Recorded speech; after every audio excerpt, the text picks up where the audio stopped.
What's up? What's going on? I want to talk to you about 3 ways that you can start today to help reduce how many calories you're taking in. Now, why do we want to reduce how many calories we're taking in? For those of you who want to lose weight, of course. You know, while we have all these different things that we like to do to try to get us to lose weight, it comes down to math and calories in versus calories out. And some techniques can help us with, managing the calories that come in better than others, right? So obviously we know working out helps us be able to use up the calories, use up the fat and carbs that are stored in our body, and there are different ways to be able to manipulate the body to do better at that. High intensity training can really use up a lot of carbs, but being able to, do cardio after a long night of sleep can also help with burning a lot of fat because that's what your body's gonna be running on. So I wanna talk about 3 things here that we can do on a food tip to be able to help you out. Number 1 is cutting out added sugars, right? So between drinking pops, eating a bunch of sweets, condiments that have extra high fructose corn syrup, even grains, processed grains are, sometimes have added sugars a lot. Foods that have low shelf lives generally are going to be high in sugar and probably salt as well, which is going to retain water, which can help retain sugar as well. So we want to be able to cut out the added sugars. How do you know there's added sugar? You look at the label and it says added sugar, right? So you're gonna find added sugar in a lot of foods that you can't grow or hunt. It's really that simple. If you can't grow it, you can't hunt it, there's probably added sugar to it. Even a lot of milk has added sugar to it. Even like almond milk has added, if you get like the sweetened almond milk, it has added sugar to it. So if we wanna cut down how many calories we're taking in, cut out the added sugar. Another part is and this is one of my favorite things, is to increase the vegetable content of your meals.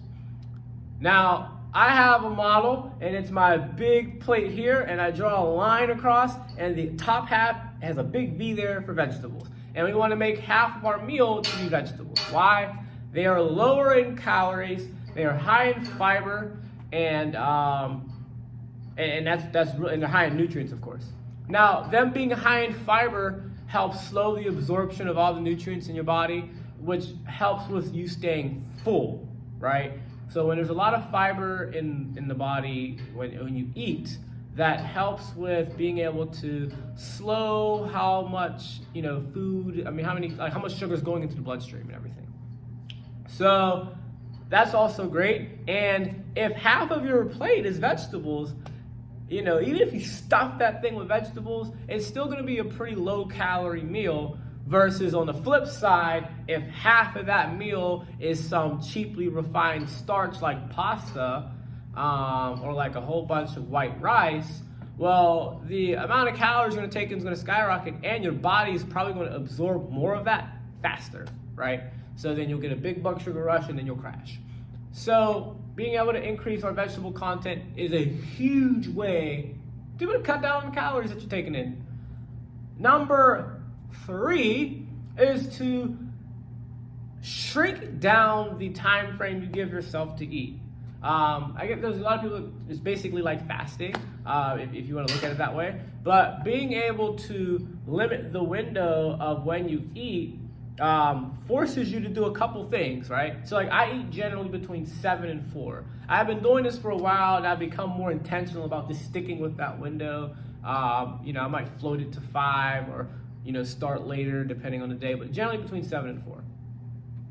What that forces me to do is make sure that the food I'm eating between 7 and 4 is really quality food that's gonna fill me up. So we're talking about good quality protein, we're talking about foods that have low glycemic indexes like whole grain, not even like whole grains, but like straight up vegetables, fruits, and things that might process a little slower versus like eating white grains and refined sugars. So I like foods that are lower on the glycemic index are going to be much more akin to what's coming out of the ground sweet, right?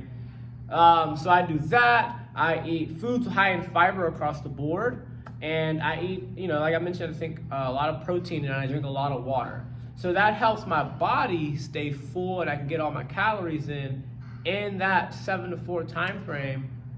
For me to make a calorie amount, but for those who need to cut down the calories, that window right there is probably what you need, because a lot of people end up gaining calories because you graze throughout the day. It's 8 o'clock, it's 10 o'clock, it's 12 o'clock, it's 2 o'clock, it's 4 o'clock, it's 7 o'clock, it's 9 o'clock, it's midnight, and you've been eating all day. So it's calories after calories after calories after calories after calories after calories after calories after calories after calories.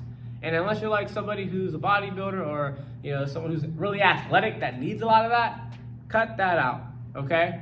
So those are my 3 things for you. Cut out the added sugar, increase the vegetable content of your meals, shrink the window of your eating to be able to cut out grazing. I hope this helps you out. If you're interested in some of our nutritional information, shoot me a line, drop your email. I'll email out to you our nutrition recommendation sheet, as well as some other information about how we put together meals and optimal types of carbs to manage that glycemic index and more. So drop us a DM, leave a comment, drop your email address. I can send you that information. Hope it helps. Share it, pass it on to somebody else.